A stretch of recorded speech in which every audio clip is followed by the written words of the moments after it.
Praise the Lord. സ്നേഹവന്ദനങ്ങൾ പ്രിയമുള്ളവരെ, നമ്മുടെ ഒരു എക്സ്ക്ലൂസീവ് സെഷനാണ്. എല്ലാവരെയും വെൽക്കം ചെയ്യുകയാണ്. കർത്താവിൻ്റെ സാന്നിധ്യം നാം ആയിരിക്കുന്ന ഇടങ്ങളിലൊക്കെ ഇന്ന് അനുഭവിപ്പാൻ കർത്താവ് നമ്മെ സഹായിക്കട്ടെ. വളരെ പ്രാർത്ഥനയോടുകൂടി നമുക്ക് ദൈവസന്നിധിയിലായിരിക്കാം. വളരെ വ്യത്യസ്തതയുള്ള ഒരു ജീവിതാനുഭവം, ഒരു ശുശ്രൂഷ, അതിനെക്കുറിച്ചൊക്കെയാണ് നമ്മളിന്ന് കേൾക്കാൻ പോകുന്നത്. ആസാദിയുടെ വ്യൂവേഴ്സിന് അറിയാമല്ലോ, എക്സ്ക്ലൂസീവ് സെഷനിൽ നാം വ്യത്യസ്തമാകുന്ന അനുഭവങ്ങളോ അല്ലെങ്കിൽ വ്യത്യസ്തമാകുന്ന ശുശ്രൂഷകളെയൊക്കെയാണ് ഇൻട്രൊഡ്യൂസ് ചെയ്യുന്നത്. ഇന്നും അങ്ങനെ ഒരു ശുശ്രൂഷ അനുഭവം നമ്മൾ കേൾക്കാൻ പോവുകയാണ്. പ്രാർത്ഥിക്കാം, നമുക്കൊന്നിച്ച് പ്രാർത്ഥിക്കാം. പരിശുദ്ധ പിതാവേ, അനുഗ്രഹിക്കപ്പെട്ട ഈ നല്ല സമയത്തിനായി ഞങ്ങൾ അങ്ങ് സ്തുതിക്കുന്ന കർത്താവ്, നിൻ്റെ സന്നിധിയിലേക്ക് ഞങ്ങൾക്കൊന്നിച്ച് കടന്നു വരുവാൻ കൊണ്ടോട് നൽകിയ സാവകാശത്തിനായ സ്തോത്രം അടികളെല്ലാം മുറ്റുമായി സമർപ്പിക്കുന്ന കർത്താവെ, ലോകത്തിൻ്റെ വിവിധ ഭാഗത്തു നിന്ന് ലൈവായിട്ടും പിന്നീട് യൂട്യൂബിൽ ഈ വീഡിയോ കാണുന്ന ഓരോ നിൻ്റെ മക്കളെ അവിടുന്ന് സഹായിക്കണം, അനുഗ്രഹിക്കണം എന്ന് വീക്ഷിക്കുന്നു. പ്രത്യേകമായി ഞങ്ങളുടെ നടുവിലേക്ക് അവിടുന്ന് കൂട്ടിക്കൊണ്ടുവന്നിരിക്കുന്ന പ്രിയ നിൻ്റെ ദാസനു വേണ്ടി ഞങ്ങൾ സ്തോത്രം ചെയ്ത് പ്രാർത്ഥിക്കുന്നു. തൻ്റെ ജീവിതാനുഭവങ്ങളും തൻ്റെ ശുശ്രൂഷകളും ഒക്കെ ഇന്ന് ഞങ്ങൾക്കൊരു അനുഗ്രഹമായി തീരണം. കർത്താവ് സന്നിധിയിലേക്ക് പൂർണ്ണമായി ഞങ്ങളെ സമർപ്പിക്കുകയാണ്. ഞങ്ങളുടെ കുടവശങ്ങളെ ക്ഷമിക്കണം. ക്രൂശിൽ ചൊരിഞ്ഞ രക്തത്താൽ ഞങ്ങളെ കഴുകി ശുദ്ധീകരിക്കണം. കർത്താവ്, ഞങ്ങളുടെ സിസ്റ്റർ നെറ്റ്വർക്ക് എല്ലാം അവിടുത്തെ കരങ്ങളിലേക്ക് ഏൽപ്പിക്കുന്നു. ശുശ്രൂഷയുടെ ആദിയോടന്തം പ്രത്യേക അനുഗ്രഹം, പ്രത്യേക ഒരു പ്രൊട്ടക്ഷൻ ഞങ്ങൾക്കുണ്ടാകണം. അങ്ങനെ ഞങ്ങൾ അവിടുത്തോട് അപേക്ഷിക്കുന്നു. അവിടുന്ന് മുൻകാര്യങ്ങളെ ചെയ്തിരിക്കാൻ സ്തോത്രം. സന്നിധിയിലേക്ക് സമർപ്പിക്കുന്ന യേശു മൂലം ഞങ്ങൾ താഴ്മയായി ചോദിക്കുന്നു, കേൾക്കുമാറാകണമേ. ആമേൻ, ആമേൻ, ആമേൻ, ആമേൻ. ഒരു പ്രാവശ്യം കൂടെ എല്ലാ പ്രേക്ഷകരെയും സ്വാഗതം ചെയ്യുകയാണ്. നമുക്കിന്ന് അമേരിക്കയിൽ ടെക്സാസ് സ്റ്റേറ്റിൽ നിന്ന്, ഹൂസ്റ്റണിൽ നിന്ന് പ്രിയപ്പെട്ട ടോം കുര്യൻ ബ്രദറാണ് നമ്മോടൊപ്പം ജോയിൻ ചെയ്തിരിക്കുന്നത്. വളരെ പ്രാർത്ഥനയോടുകൂടെ നമുക്ക് ദൈവസന്നിധിയിലായിരിക്കാം. വളരെ സന്തോഷത്തോടുകൂടെ പ്രിയപ്പെട്ട ടോം ബ്രദറിനെ ഈ ഒരു സെഷനിലേക്ക് സ്വാഗതം ചെയ്യുകയാണ്. Welcome brother. ഇപ്പോൾ ലൈവിലാണ്. Praise the Lord. ഹൂസ്റ്റണിൽ നിന്ന് ജോയിൻ ചെയ്തല്ലയോ? അതെ. ദൈവത്തിന്റെ സ്തോത്രം. അപ്പോൾ നാട്ടിലൊക്കെ എവിടെയാണ്? നാട്ടിൽ എൻ്റെ കുടുംബ വീടെന്ന് പറയുന്നത് പത്തനാപുരത്തിന് അടുത്തുള്ള സ്ഥലത്താണ്. പത്തനാപുരം പുന്നല എന്നുള്ള ഒരു സ്ഥലത്താണ്. ഓക്കെ, പത്തനാപുരം ഒക്കെ, പത്തനാപുരം പുനലൂരൊക്കെ അടുത്ത സ്ഥലങ്ങൾ, വളരെ ഒരു ആത്മീക പശ്ചാത്തലമുള്ള സ്ഥലങ്ങളാണ് അല്ലേ? പെന്തക്കോസ്തിന്റെ വേലയുമായിട്ടൊക്കെ ഉള്ള ബന്ധത്തില് വളരെ പെന്തക്കോസ്തിന്റെ ആദ്യകാല നേതാക്കന്മാരുടെയൊക്കെ പലരുടെയും സ്ഥലം പത്തനാപുരത്തിനടുത്തായിട്ടുണ്ട്. അത്തരത്തിൽ ഒരു പ്രാമുഖ്യം ആ സ്ഥലത്തിനുണ്ട്. ഉണ്ട്. അപ്പൊ അങ്ങനെ ഒരു പെന്റിക്കോസ്റ്റൽ ബാക്ക്ഗ്രൗണ്ടിലാണോ ജനിച്ചതും വളർന്നതും ഒക്കെ? അല്ലല്ല, വളരെ കുറച്ച് വർഷമേ ആയിട്ടുള്ളൂ. വിശ്വാസത്തിലേക്ക്, ഈ ഒരു അനുഭവത്തിലേക്ക് വന്നിട്ട് കുറച്ച് വർഷങ്ങളേ ആയിട്ടുള്ളൂ അല്ലേ? അതെ, അതെ. ഓ, അത് ശരി. അപ്പൊ നമുക്ക് ആദ്യം ഒന്ന് പരിചയപ്പെടാൻ വേണ്ടി കുടുംബത്തെ കുറിച്ചൊക്കെ ഒന്ന് കേൾക്കാം. അത് കഴിഞ്ഞ് ജീവിതാനുഭവങ്ങൾ കേൾക്കാം. നമുക്ക് കുടുംബത്തെ കുറിച്ചൊക്കെ ഒന്ന് പറയുകയാണെങ്കിൽ. അതെ, ഞാനൊരു മാർത്തോമ കുടുംബത്തിലാണ് ജനിച്ചു വളർന്നത്. മാർത്തോമ പാരമ്പര്യമായിട്ട് തന്നെ മാർത്തോമ വിശ്വാസത്തിൽ നിൽക്കുന്ന ഒരു കുടുംബത്തിന്റെ മൂത്ത മകനായിട്ടാണ് ഞാൻ ജനിച്ചത്. വളരെ ചെറുപ്പത്തിൽ തന്നെ നല്ല ഒരു പ്രാർത്ഥനാ ജീവിതം എൻ്റെ കുടുംബത്തിനുണ്ടായിരുന്നു. എൻ്റെ ഗ്രാൻഡ് ഫാദറൊക്കെ വളരെ പ്രാർത്ഥനയിൽ മുന്നിട്ട് നിൽക്കുന്ന ഒരു വ്യക്തിയായിരുന്നു. അതുപോലെ എൻ്റെ മാതാപിതാക്കള് വളരെ സ്നേഹസമ്പന്നരായ മാതാപിതാക്കളാൽ വളർത്തപ്പെട്ടത്. ഒന്നിനും കുറവില്ലാതെ, വലിയ സാമ്പത്തികമായിട്ട് വലിയ മെച്ചമായിട്ടൊന്നും ഇല്ലെങ്കിൽ തന്നെയും എനിക്ക് ഒന്നിനും കുറവില്ലാതെ ഞാൻ വളർന്നത്. കൊച്ചിലെയൊക്കെ വളരെ ചർച്ചിന്റെ കാര്യത്തിലൊക്കെ വളരെ ആക്റ്റീവായിരുന്നു. എന്നാൽ കുറച്ച് പ്രായമായി കഴിഞ്ഞപ്പോൾ ആ രീതിയിൽ നിന്നൊക്കെ ഒരു മാറ്റമുണ്ടായി. പ്രാർത്ഥനാ ജീവിതത്തിൽ നിന്ന് മാറ്റമുണ്ടായി. ലോകമോഹങ്ങളിലൊക്കെ പെട്ടു. വളരെ ഡിസ്ട്രാക്റ്റഡ് ആയിട്ടുള്ള ഒരു ലൈഫ് പെട്ടെന്ന് കടന്നു വന്നതുകൊണ്ട് പലപ്പോഴും ആകേണ്ട രീതിയിൽ ആകാൻ പറ്റിയില്ല. പഠനത്തിൽ ഒത്തിരി ഉഴപ്പുണ്ടായി. മാതാപിതാക്കൾക്ക് ഒത്തിരി പ്രയാസം ഉണ്ടായി. ആ തരത്തിലൊക്കെ ഒരു ലൈഫ് എൻ്റെ ജീവിതത്തിൽ ഉണ്ടായിട്ടുണ്ട്. എന്നാല് അത് കഴിഞ്ഞ് എങ്ങനെയൊക്കെയോ പഠനം കംപ്ലീറ്റ് ചെയ്ത് ഗൾഫിന്റെ പ്രദേശത്ത് എത്തുവാൻ ദൈവം സഹായിച്ചു. അവിടെ വെച്ചും ചില ഈ തരത്തിലുള്ള ബാച്ചുലർ ലൈഫിലൊന്നും ഒരു നല്ല, ചർച്ചിൽ പോകുന്നുണ്ട്, ചർച്ചിലെ കാര്യങ്ങൾക്കൊക്കെ ആക്റ്റീവായിട്ടുണ്ടെങ്കിൽ തന്നെ ഒരു നല്ല ലൈഫ് ഉണ്ടായിരുന്നില്ല. കാരണം ദൈവത്തിൽ നിന്ന് അകന്നു മാറുന്നതൊന്നും ഒരു നല്ല ലൈഫ് നമുക്ക് ഒരിക്കലും പറയാൻ പറ്റത്തില്ല. എപ്പോഴും ലോകവുമായിട്ട് ഒത്തിരി കണക്റ്റഡ് ആയിട്ടുള്ള ഒരു ലൈഫായിരുന്നു എനിക്കുണ്ടായിരുന്നത്. എന്നാൽ ദൈവകൃപയാ 1994 ഞാൻ വിവാഹം കഴിച്ചതിന് ശേഷം എൻ്റെ ജീവിതത്തിലേക്ക് വളരെ സന്തോഷമായ അനുഭവങ്ങളൊക്കെ ഉണ്ടായി. എന്നാൽ ബിസിനസ്സിൽ ഞാൻ ഇൻവോൾവ് ആയി കഴിഞ്ഞപ്പോൾ ആ ബിസിനസ്സിൽ ഒരു വലിയ പരാജയം എനിക്കുണ്ടായി. എനിക്ക് സ്വന്തമായിട്ട് ഞാൻ ചെയ്യാവുന്ന എല്ലാ തരത്തിലും ഞാൻ പരിശ്രമിച്ചെങ്കിലും ആ ബിസിനസ്സിൽ നിന്നുള്ള ആ വലിയ ആ ഒരു പരാജയത്തിൽ നിന്ന് എനിക്ക് പൂർണ്ണമായിട്ടും രക്ഷപ്പെടുവാൻ കഴിയാത്ത അവസ്ഥ വന്നു.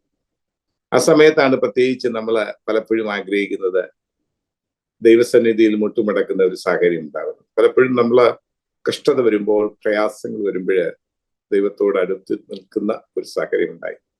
അങ്ങനെയാണ് ഞാൻ ശരിയായ രീതിയിൽ ദൈവവുമായിട്ട് റിലേഷൻഷിപ്പിലേക്ക് വരുന്നത്. അങ്ങനെ ദൈവത്തിന്റെ കരുണയാല് അവിടുന്ന് ഗൾഫിന്റെ പ്രദേശത്ത് നിന്ന് UK-യിലേക്ക് ഞാനിത് പറയുന്നത് 22 വർഷങ്ങൾക്ക് മുമ്പുള്ള കാര്യമാണ്. 24 വർഷം മുമ്പ് അങ്ങനെ UK-യിൽ എത്തുവാനും ജീവിതത്തിൽ ഒത്തിരി വ്യത്യാസങ്ങൾ പിന്നെ ഉണ്ടായി. എന്നാൽ അറിഞ്ഞ സത്യത്തിൽ പിന്നീട് നിലനിൽക്കുവാൻ കർത്താവ് സഹായിച്ചു. അങ്ങനെയാണ് ഈ പെന്തക്കോസ്ത് അനുഭവത്തിലേക്ക് ഞാൻ വരുന്നത്. അതായത് ഗൾഫിൽ വെച്ചാണ് ഒരു പെന്റിക്കോസ്റ്റൽ?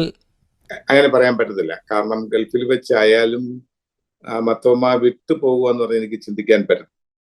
അടുത്ത് ജീവിച്ചാൽ പോലും ആ ഒരു പാരമ്പര്യം വിട്ടു പോകുന്നതിനെ കുറിച്ച് എനിക്ക് അവിടെ വെച്ച് ചിന്തിക്കാൻ പറ്റില്ലായിരുന്നു. അതായത് UK വന്നതിന് ശേഷം അവിടെയുള്ള ഒരു ചർച്ചിൽ ഞാൻ പോവുകയും, അതൊരു ഇംഗ്ലീഷ് ചർച്ചായിരുന്നു.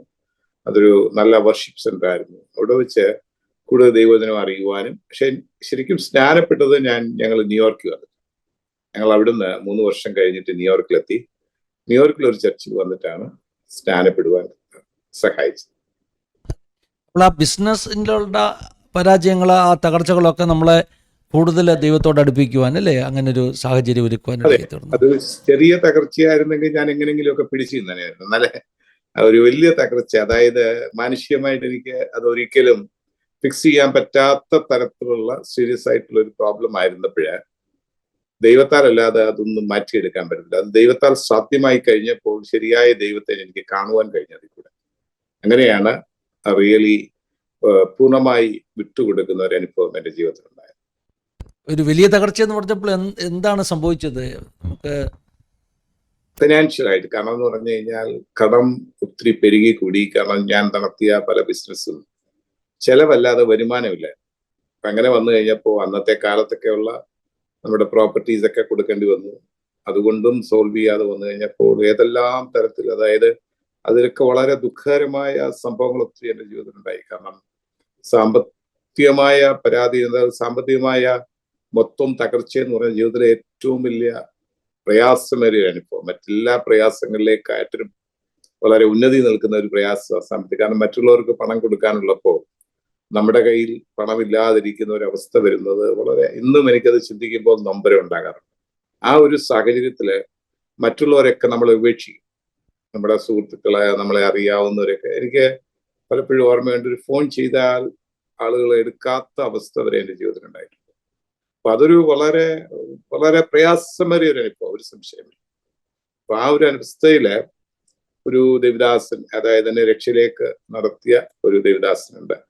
അദ്ദേഹം ഒരിക്കൽ എന്നെ കണ്ടപ്പോൾ ചോദിച്ചു, ഒത്തിരി പ്രാർത്ഥന ആവശ്യമുണ്ടല്ലോ എന്നോട് പറഞ്ഞു. അതൊരു അതായത് ഒരു പെന്തക്കോസ്ത് പാസ്റ്റർ.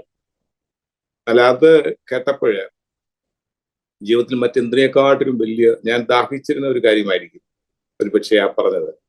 കാരണം മറ്റാർക്കും ചെയ്യാൻ പറ്റത്തില്ലാത്ത തരത്തിലൊരു പ്രാർത്ഥനയുടെ. അപ്പോൾ ഞാൻ വളരെ ആകാംക്ഷയോടെ, യെസ്, എനിക്ക് ഒത്തിരി ആവശ്യമുണ്ട്. അദ്ദേഹം ഒരു 3 ദിവസത്തെ ഉപവാസ പ്രാർത്ഥന എനിക്ക് വേണ്ടി ചെയ്യും എന്ന് പറഞ്ഞു. ഞങ്ങൾ അദ്ദേഹത്തിന്റെ ഭവനത്തിൽ ആദ്യമായിട്ടാണ് ഞാൻ ഉപവാസം അന്ന് എടുക്കുന്നത്. അങ്ങനെ ഒരു കാര്യം നമുക്ക് അങ്ങനെ ഒരു ആവശ്യമില്ലാത്തത് അങ്ങനെ ചെയ്യുന്നവരുണ്ടാവും. പക്ഷെ ഞാൻ നിൽക്കുന്ന പാരമ്പര്യത്തിൽ അതിൻ്റെ ഒരു ആവശ്യം ഉണ്ടായിരുന്നു. എന്നാൽ അദ്ദേഹം അതിനുവേണ്ടി, ആ കുടുംബം ഞങ്ങൾക്ക് വേണ്ടി 3 ദിവസം ഞങ്ങളോട് കൂടെ ഇരുന്ന് ഉപവാസം. അത് ജീവിതത്തില് അതുകൊണ്ടൊക്കെ ഒത്തിരി വ്യത്യാസം എനിക്ക് ഉണ്ടായി എന്നുള്ളതല്ല, പക്ഷെ മാനസികമായിട്ട് അത് ഒത്തിരി ജീവിതത്തിൽ ശക്തീകരിച്ചു.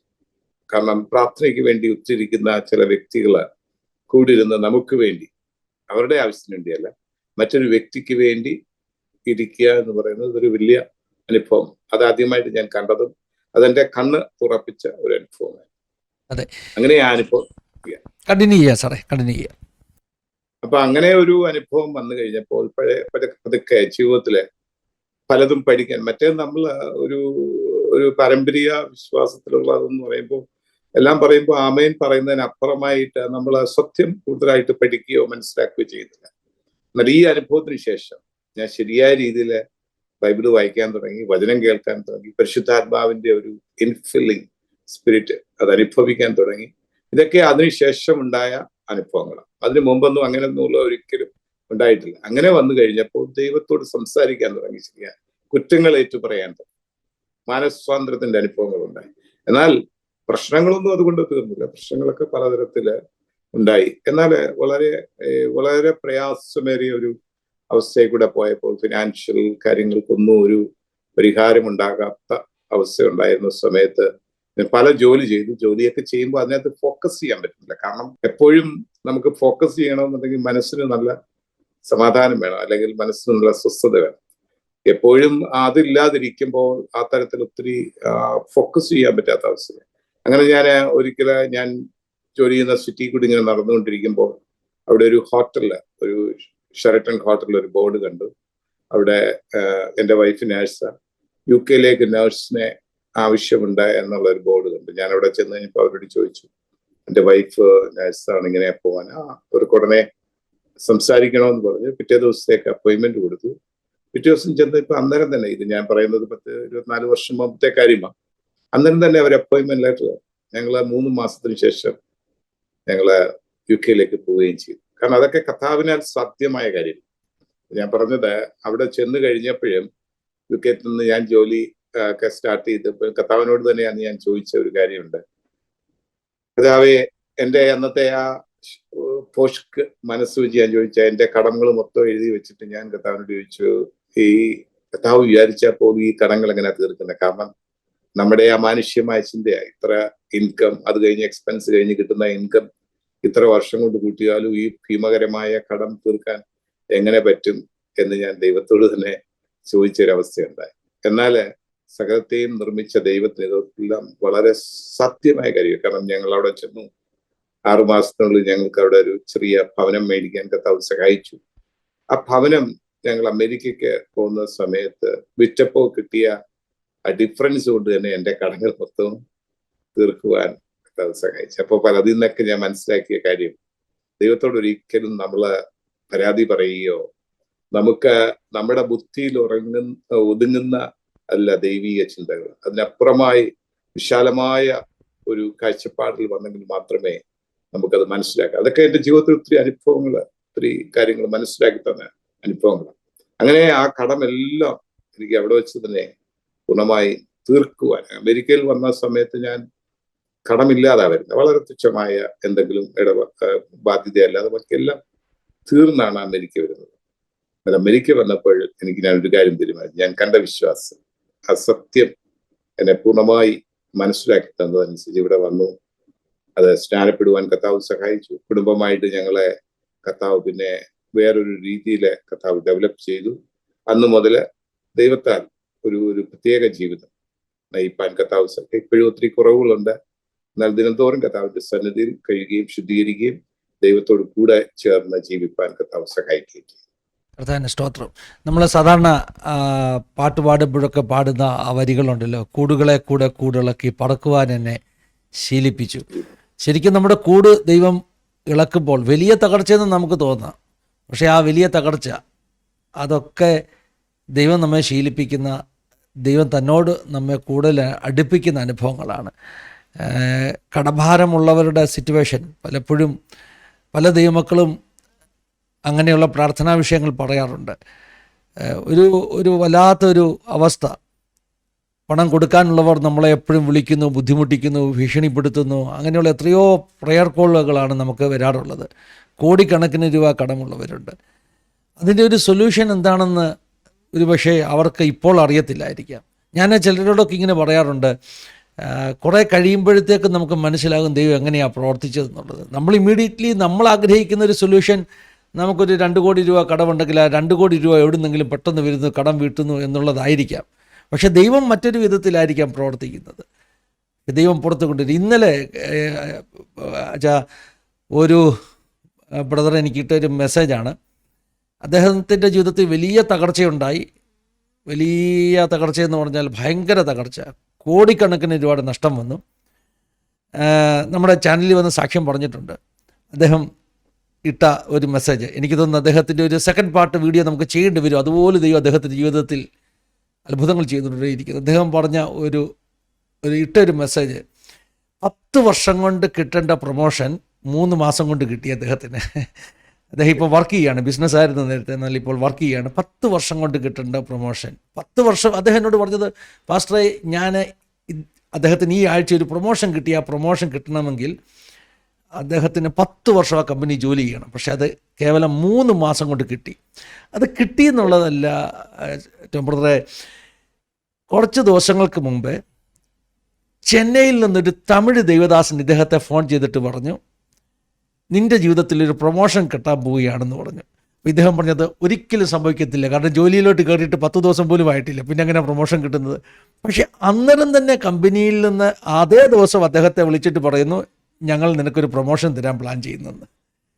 അപ്പോൾ ദൈവം ഉയർത്തിയാൽ എന്തുവാണ്. ഒരു കമ്പനിയുടെ CTO, ചീഫ് ടെക്നോളജി ഓഫീസറായിട്ട് അദ്ദേഹത്തെ ഈ ആഴ്ച നിയോഗിച്ചു, വലിയ കമ്പനിയുടെ, ഒരു ഇൻ്റർനാഷണൽ കമ്പനിയുടെ.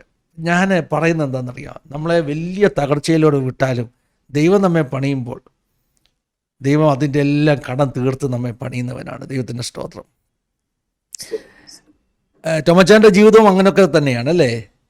അതെ അതെ. അത് ഇത് ഒരുപക്ഷെ ദൈവത്തോട് എനിക്ക് ഇതൊരു വലിയ മുഖാന്തരമായി. ഇതിങ്ങനെ കർത്താവിന്റെ സന്നിധിയിൽ എനിക്ക് വരാൻ പറ്റിയത്. ഒരുപക്ഷെ ഞാനതാ പറഞ്ഞത്, ഒരു ചെറിയ കടഭാരമൊക്കെ ആണെങ്കിൽ ഞാൻ എങ്ങനെങ്കിലും ഒക്കെ അതങ്ങ് ഫിക്സ് ചെയ്തിട്ട് പിന്നെ ആ ലൈഫിൽ അങ്ങ് പോയനെ വരും. എന്നാൽ എന്നെ കൊണ്ട് കഴിയാത്ത ഒരു കാര്യം, എന്നെ കൊണ്ട് സ്വന്തമായിട്ട് അന്നത്തെ കാലം, ഇന്നും അത് ഓർക്കുമ്പോൾ അതൊരു വലിയ എമൗണ്ട് ആയിട്ടാണ് എനിക്ക് തോന്നുന്നത്. ഇന്ന് സ്ഥിതിഗതികളൊക്കെ മാറിയെങ്കിൽ പോലും. അപ്പൊ അന്നത്തെ കാലത്ത് അത് അങ്ങനെ ഉണ്ടായി എന്നൊക്കെ ചോദിച്ചു കഴിഞ്ഞാൽ നമുക്കതൊരു ലോങ് സ്റ്റോറിയാണ്. പക്ഷെ അതത്ര ഭാരമേറിയ ഒരു വിഷയമായപ്പോൾ അത് ദൈവത്താൽ അത് പൂർണ്ണമായി സാധിച്ച് കർത്താവ് തന്നെ അതിന്റെ എല്ലാ മുഖാന്തരങ്ങളും ഒരുക്കി തന്നു.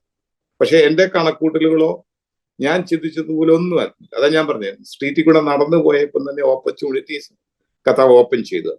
അപ്പൊ അതിൽ കൂടെ പിന്നെ ഞങ്ങൾ പോയത് ഇംഗ്ലണ്ടിൽ പോയ സമയത്ത് സാധാരണ അങ്ങനെയുള്ളവർക്ക് പെട്ടെന്നൊരു വീടൊന്നും മേടിക്കാൻ പറ്റത്തില്ല.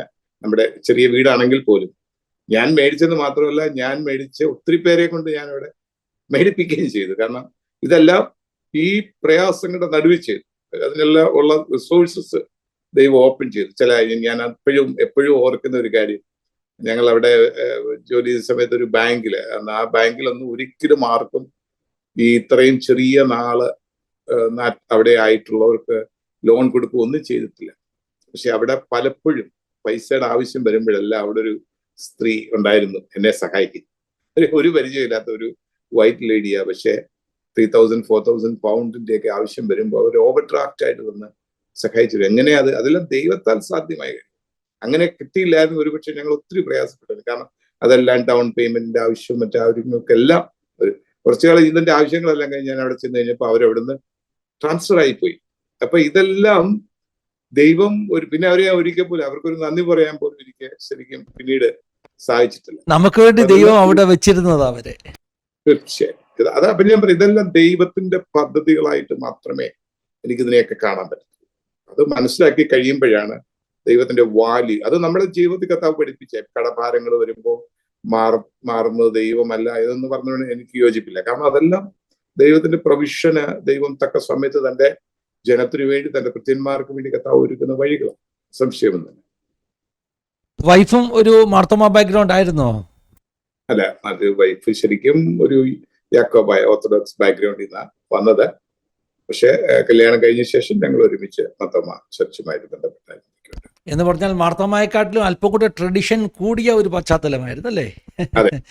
ദൈവത്തിന്റെ സ്തോത്രം. എന്നാൽ ദൈവത്തിന്റെ കൃപയാൽ രണ്ടുപേരും നിങ്ങൾ കുടുംബമായിട്ട് കർത്താവിനെ അറിവാനൊക്കെ കർത്താവ് സഹായിച്ചു. ദൈവത്തിന് സ്തോത്രം ചെയ്യുന്നു. ഇപ്പം ബിസിനസ് ചെയ്യുകയാണോ അമേരിക്കയിലെ? അതെ, ഇപ്പൊ ഞാൻ ഹെൽത്ത് കെയറുമായിട്ട് ബന്ധപ്പെട്ട ഹെൽത്ത് കെയർ ബിസിനസ്. അതെ, ഞങ്ങൾ കുടുംബം എല്ലാം ഹെൽത്ത് കെയർ അതുമായിട്ട് ബന്ധപ്പെട്ട. ഓക്കെ, ഫുൾ ഹാർട്ട് ഹോസ്പിസ് എന്ന് പറയുന്നത് അല്ലേ? ദൈവത്തിന് സ്തോത്രം.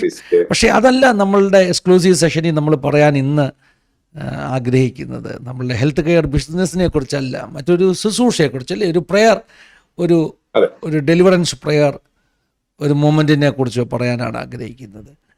അപ്പോൾ ഒന്ന് ഷെയർ ചെയ്യാമോ ആ ഒരു പ്രയറിനെ കുറിച്ച്, അതിൻ്റെ ഒരു ഒരു പ്രാധാന്യം, അതിൻ്റെ ഇമ്പോർട്ടൻസ്, അത് എങ്ങനെയാണ് ആ ഒരു രീതിയിലുള്ള പ്രാർത്ഥന? ഞാൻ പ്രേക്ഷകരോട് പറയുകയാണ്, പ്രാർത്ഥനാ ഗ്രൂപ്പുകൾ ഒത്തിരിയുണ്ട്. പക്ഷേ പ്രിയപ്പെട്ട ടോം ബ്രദർ നയിക്കുന്ന ആ ഒരു പ്രാർത്ഥനാ ഗ്രൂപ്പിൻ്റെ പ്രത്യേകത, അത് പീഡിപ്പിക്കപ്പെടുന്ന, പ്രോസിക്യൂഷൻ അനുഭവിക്കുന്ന സഭകൾക്ക് വേണ്ടി, വ്യക്തികൾക്ക് വേണ്ടിയൊക്കെയുള്ളൊരു പ്രാർത്ഥനയാണ്. ടോം ബ്രദർ തന്നെ അത് എക്സ്പ്ലെയിൻ ചെയ്യും. അപ്പോൾ എങ്ങനെയാണ് അങ്ങനെ ഒരു കാഴ്ചപ്പാട് അല്ലെങ്കിൽ ഒരു വിഷൻ കിട്ടിയത്? ഇങ്ങനെയുള്ള കാര്യങ്ങൾ നമ്മുടെ പ്രേക്ഷകർക്ക് വേണ്ടി ഒന്ന് ഷെയർ ചെയ്യണം.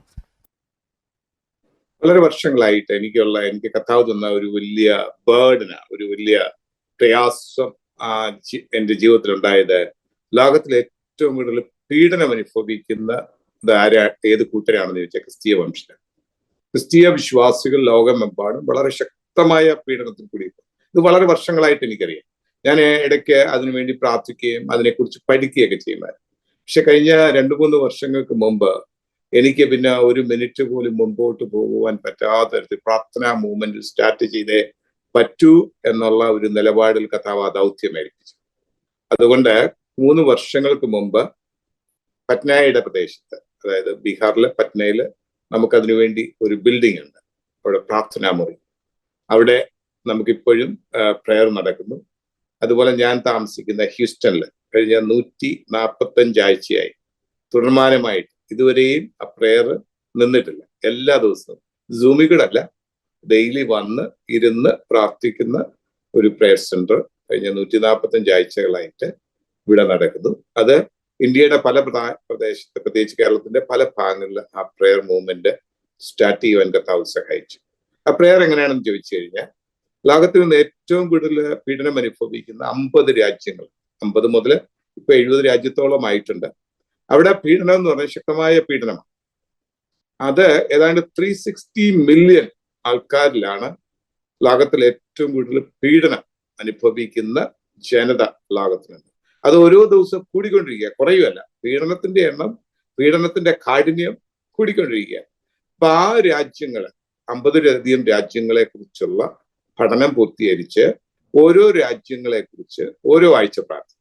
ഈ ആഴ്ച നമ്മൾ പ്രാർത്ഥിക്കുന്ന കോമറോസ് എന്ന രാജ്യത്തെ, ഒരു ആഫ്രിക്കയിലുള്ള ഒരു ചെറിയ രാജ്യം, അവിടെ ഉള്ള ക്രിസ്തീയ വിശ്വാസികളുടെ പീഡനം എന്താണ്, എന്താണ് അവിടെ നടക്കുന്നതെന്നൊക്കെ ഒരു വിവരണം നമ്മൾ ഉണ്ടാക്കിയിട്ട് അത് 3 ഭാഷയിലാക്കും: ഇംഗ്ലീഷ്, ഹിന്ദി, മലയാളം. അത് എല്ലാ ആഴ്ചയിലും അത് നമ്മളെ പ്രാർത്ഥനാ ടീമുകൾക്ക് അത് അയച്ചു കൊടുക്കും. കൂടാതെ ഇതിനുവേണ്ടി ഒരു ബുക്ക് പ്രിന്റ് ചെയ്തിട്ടുണ്ട്. ആ ബുക്ക് പലയിടങ്ങളിലും ലഭ്യമാണ്. പല പ്രയർ റൂമുകളും ആ ബുക്ക് നോക്കിയിട്ടാണ് പ്രാർത്ഥിക്കുന്നത്. കാരണം ഓരോ രാജ്യത്തിന്റെ വിഷയങ്ങൾ സെപ്പറേറ്റ്. അത് അറിഞ്ഞാൽ മാത്രമേ ആധികാരികമായിട്ട് രാജ്യത്തിന് വേണ്ടി പ്രാർത്ഥിക്കാൻ പറ്റൂ. അത് ഒരു ഉദാഹരണം പറഞ്ഞാൽ, ലോകത്തിൽ നിന്ന് ഏറ്റവും കൂടുതൽ ക്രിസ്തീയ പീഡനം നടക്കുന്നത് നോർത്ത് കൊറിയയില്, ഉത്തര കൊറിയ. ആ രാജ്യത്ത് ഒരു 100-115 വർഷങ്ങൾക്ക് മുമ്പ് ഒരു ക്രിസ്തീയ രാജ്യമായിരുന്നു. എന്നാൽ സ്വേച്ഛാധിപതികളായ ഭരണം അവിടെ ഏറ്റെടുത്ത് കഴിഞ്ഞപ്പോൾ അവരാദ്യം ചെയ്തത്, അവിടെ അധികം 2000-ലധികം ചർച്ചുകൾ ഉണ്ടായിരുന്ന രാജ്യത്ത്, ആ 2000 ചർച്ചുകളും അവർ തകർത്തു. ഒരു തരത്തിലും ആരാധനയ്ക്ക് പോകുവാനോ വിശ്വാസികൾ ഒരുമിച്ചിരുന്ന് പ്രാർത്ഥിപ്പാനോ ആ രാജ്യത്തിന് അന്ന് അവര്, ഞാൻ പറയുന്നത് 100-115 വർഷങ്ങൾക്ക് മുമ്പ് അവർ നിഷേധിച്ചു. ആരാധനാ സ്വാതന്ത്ര്യം നിഷേധിച്ചു. പിന്നെ വന്ന് ഒരു ബൈബിൾ പോലും കൈവശം വെക്കാൻ പാടില്ല, ഒരിക്കലും പ്രാർത്ഥിക്കാൻ പാടില്ല, സുവിശേഷം പറയാൻ പാടില്ല, എല്ലാ തരത്തിലുള്ള റെസ്ട്രിക്ഷൻസ് വന്നു. എന്നാൽ അതിന്റെ എല്ലാം നടുവില് ബൈബിൾ കൈവശം വെക്കുകയോ അല്ലെങ്കിൽ ആരോടെങ്കിലും സുവിശേഷം പറയുകയോ ചെയ്തവരെ അവരൊരു പ്രത്യേക സെല്ലിലാക്കി. ഇപ്പോൾ അവിടെ 70,000-ലധികം ആളുകള് ആ സെല്ലിലുണ്ട്. അവരോരോ ദിവസവും കഷ്ടപ്പെട്ട് ദുരിതം അനുഭവിച്ച് മരണം വഴിയായിട്ട് അവിടുന്ന് കടന്നു പോവുക. കാരണം അവരനുഭവിക്കുന്ന യാതനകൾ ലോകത്തിലെ ഒരിക്കലും ഒരിടത്തും കാണാത്ത തരത്തിലുള്ള യാതനകൾ. ഇപ്പോഴും അൺഒഫീഷ്യലി 4 ലക്ഷം പേര് നോർത്ത് കൊറിയയില് ക്രിസ്തീയ വിശ്വാസത്തിന്റെ നിൽക്കുന്നുണ്ട്. എന്നാൽ അവർക്ക് യാതൊരു തരത്തിലുള്ള സ്വാതന്ത്ര്യം, അവർക്ക് വലിയ ദാഹമാണ്. ബൈബിള് വായിക്കുവാനും പഠിക്കുവാനും വചനം കേൾക്കാനും ഒക്കെ ദാഹത്തോടെ നിൽക്കുന്ന ഒരു ജനത അവിടെ ഇപ്പോഴും ഉണ്ട്. എന്നാൽ അവർക്ക് അവർക്ക് ക്രിസ്തീയ വിശ്വാസത്തിൽ നിൽക്കാൻ കഴിയുന്നത്? നമുക്ക് അവർക്ക് വേണ്ടി എന്താണ് ചെയ്യാൻ പറ്റുന്നത്? ഈ രാജ്യങ്ങൾക്ക് വേണ്ടി നമുക്ക് പ്രാർത്ഥിപ്പാൻ കഴിയും. ഒരു വ്യത്യാസം ആ രാജ്യത്തിന് ഉണ്ടാകുവാൻ ദൈവത്തോട് അപേക്ഷിക്കാൻ പറ്റും. ഇത് നോർത്ത് കൊറിയ എന്നുള്ള രാജ്യത്തെ കുറിച്ചാണ് പറയുന്നത്. രണ്ടാമത് സൊമാലിയ എന്ന രാജ്യം, ഏറ്റവും കൂടുതൽ പീഡനം നടക്കുന്ന ഒരു രാജ്യങ്ങളിൽ ഒന്നാണ് സൊമാലിയ. അവിടെയൊക്കെ നമ്മൾ പറയുന്നതിൽ ആയിരക്കണക്കിന് ആൾക്കാരൊന്നുമില്ല, വളരെ ചുരുക്കമായിട്ടുള്ള 500-ൽ താഴെ നിൽക്കുന്ന വിശ്വാസികൾ മാത്രമേ ഉള്ളൂ. എന്നാൽ അവര് കൊടുക്കുന്ന വില എത്ര വലുതാണ്. കാരണം അവര് ആ രാജ്യത്ത് അനുഭവിക്കുന്ന കഷ്ടങ്ങൾ, ദുഃഖങ്ങൾ, എത്രമാത്രം പീഡനം നടക്കുന്നെങ്കിലും അതിന്റെ നടുവിൽ കർത്താവിനെ തള്ളി പറയാതെ അവർ വിശ്വാസത്തിൽ ഉറച്ചു നിൽക്കുന്നു. അങ്ങനെയുള്ള ഓരോ രാജ്യങ്ങളെ കുറിച്ച് നമുക്ക് പറയുവാനുണ്ട്. നൈജീരിയയിൽ വിശ്വാസത്തിന്റെ പേരിൽ ദിനംതോറും 15-ലധികം പേരാണ് കൊല്ലപ്പെട്ടുകൊണ്ടിരിക്കുന്നത്. ലോകത്തിലെ ഏറ്റവും കൂടുതൽ ക്രിസ്തീയ വിശ്വാസികൾ കൊല്ലപ്പെടുന്ന നൈജീരിയയിലെ കഴിഞ്ഞ വർഷം തന്നെ 4600-ലധികം പേരെ വിശ്വാസത്തിന്റെ പേരിൽ കൊല്ലപ്പെട്ടു. ഇതെല്ലാം സംഭവിച്ചുകൊണ്ടിരിക്കുക. എന്നാൽ നൈജീരിയയിലെ ഒരു സമാധാനം വേണ്ടതിനു വേണ്ടി നമുക്ക് പ്രാർത്ഥിക്കണം. അതുപോലെ നമ്മുടെ രാജ്യമായ ഭാരതത്തിൽ ഇപ്പോൾ എന്താണ് നടക്കുന്നത് നമുക്കറിയാം.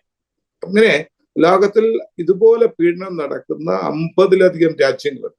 ഈ 50-ലധികം രാജ്യങ്ങൾക്ക് വേണ്ടി ദിനംതോറും പ്രാർത്ഥിക്കുക എന്നുള്ളതാണ് ഡെലിവറൻസ് പ്രയർ സെന്ററിന്റെ പ്രധാനമായ ഫോക്കസ്.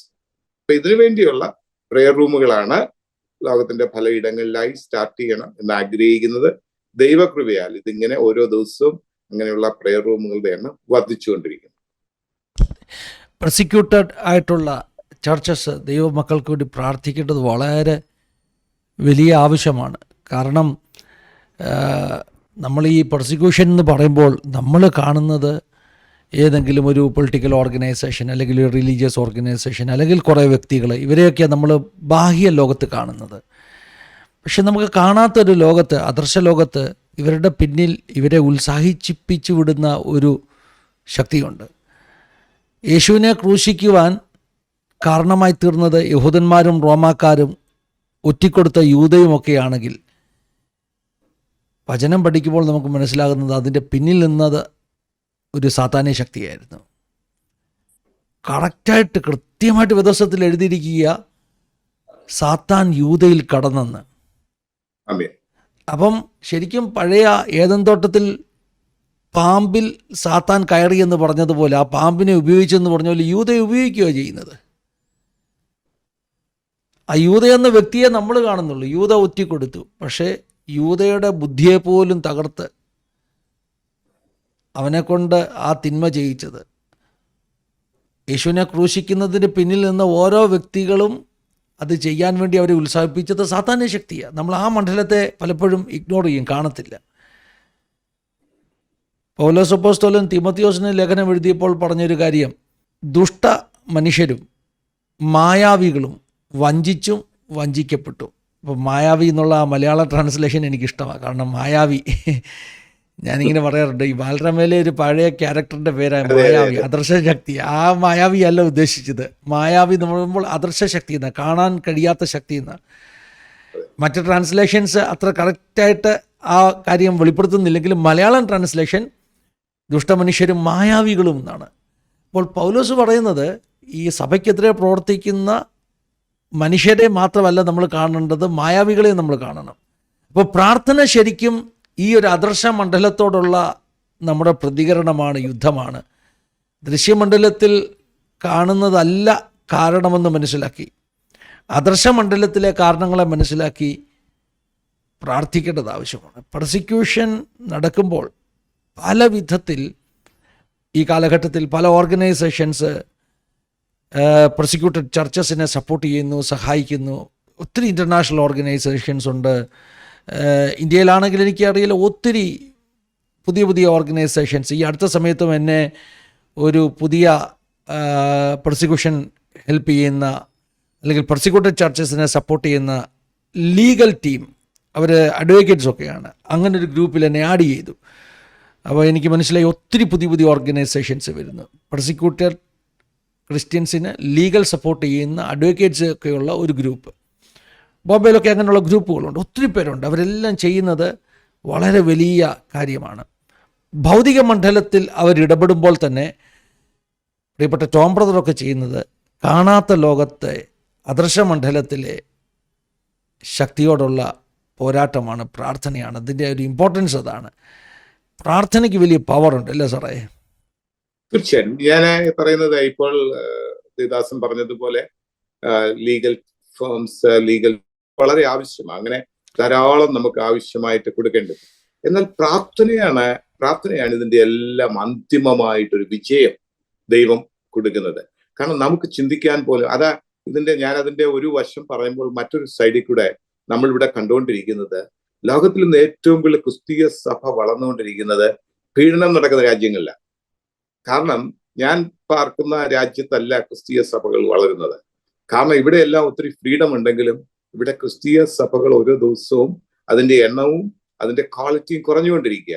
എന്നാൽ ലോകത്തിൽ നിന്ന് ഏറ്റവും കൂടുതൽ സഭ വളർന്നുകൊണ്ടിരിക്കുന്നത് 4 രാജ്യങ്ങളാണ് പ്രധാനമായിട്ട്. ഒന്ന് ഇറാനിലെ ഏറ്റവും വലിയ പീഡനത്തിൽ കൂടി ആ രാജ്യം ക്രിസ്തീയ വിശ്വാസികൾ കടന്നു പോകുന്നെങ്കിലും സഭ നാൾക്ക് നാൾ വർദ്ധിച്ചുകൊണ്ടിരിക്കുന്നു. രണ്ടാമത് ചൈന. ലോകത്ത് ഏറ്റവും കൂടുതൽ സഭകൾ വളർന്നുകൊണ്ടിരിക്കുന്നു ചൈനയിലാണ്. അത് അൺഒഫീഷ്യലായിട്ട് അന്ന കണക്കുകളൊക്കെ നമുക്കറിയാം. അവരൊന്നും അത് സമ്മതിച്ചു തരത്തില്ലെങ്കിലും ലോകത്തിൽ ഏറ്റവും കൂടുതൽ ശക്തമായ രീതിയിൽ ചൈനയിലെ ക്രിസ്തീയ സഭകൾ വളർന്നുകൊണ്ടിരിക്കുന്നു. അത്രമാത്രം പെർസിക്യൂഷൻ കൂടിയാണ് അത് നടക്കുന്നതെന്ന് ഓർക്കണം. മൂന്നാമത് നേപ്പാളില് ഞാൻ അത് കണക്ക് വായിച്ചപ്പോ 1951 ഒരൊറ്റ വിശ്വാസിയില്ലായിരുന്നു, 0 ആയിരുന്നു നേപ്പാളിൽ. ഇന്ന് 10 ലക്ഷത്തിലധികം വിശ്വാസികളുണ്ട് നേപ്പാളില്. കാരണം നേപ്പാളില് പീഡനത്തിന് ഒരു കുറവുമില്ല. അവിടെ ശക്തമായ പീഡനം നടക്കുക. അതുപോലെ മുമ്പേ ഞാൻ പറഞ്ഞ നൈജീരിയയില് ഏറ്റവും കൂടുതൽ പീഡനം നടക്കുന്നെങ്കിലും സഭ ശക്തമായി അവിടെ വർദ്ധിച്ചുകൊണ്ടിരിക്കുന്നു, ക്വാളിറ്റി വർദ്ധിച്ചുകൊണ്ടിരിക്കുന്നു. ജനത്തിന് ദൈവത്തോടുള്ള വിശ്വാസത്തിന്റെ അളവ് ശക്തമായി കൂടിക്കൊണ്ടിരിക്കുന്നു. അപ്പൊ ഇങ്ങനെയുള്ള രാജ്യങ്ങൾ, പല രാജ്യങ്ങളെ കുറിച്ച് അങ്ങനെ പറയാൻ പറ്റും.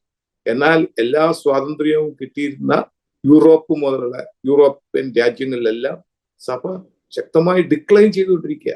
അവിടെയൊക്കെ സഭകളെല്ലാം, ചർച്ചുകളൊക്കെ ക്ലോസ് ചെയ്തുകൊണ്ടിരിക്കുന്നു, ക്ലബുകളായി മാറിക്കൊണ്ടിരിക്കുന്നു. വിശ്വാസികൾ എന്ന് പറയുന്ന കൂട്ടരില്ല. കാരണം ആരാധിക്കാൻ ജനമില്ല, പ്രാർത്ഥിക്കാൻ ജനമില്ല. എന്നാൽ ഏറ്റവും കൂടുതൽ പെർസിക്യൂഷൻ നടക്കുന്ന രാജ്യങ്ങളില് വിശ്വാസികളുടെ എണ്ണം കൂടിക്കൊണ്ടിരിക്കും. ഇതാണ് ലോകത്തില് സംഭവിക്കുന്നത്. അതെ, പെർസിക്യൂഷൻ ഒരു വിധത്തിൽ സഭാ വളർച്ചയെ ആ വിധത്തിൽ സഹായിക്കുന്നുണ്ട്. ക്വാളിറ്റിയുള്ള ദൈവമക്കൾ, ക്വാളിറ്റിയുള്ള സഭകൾ.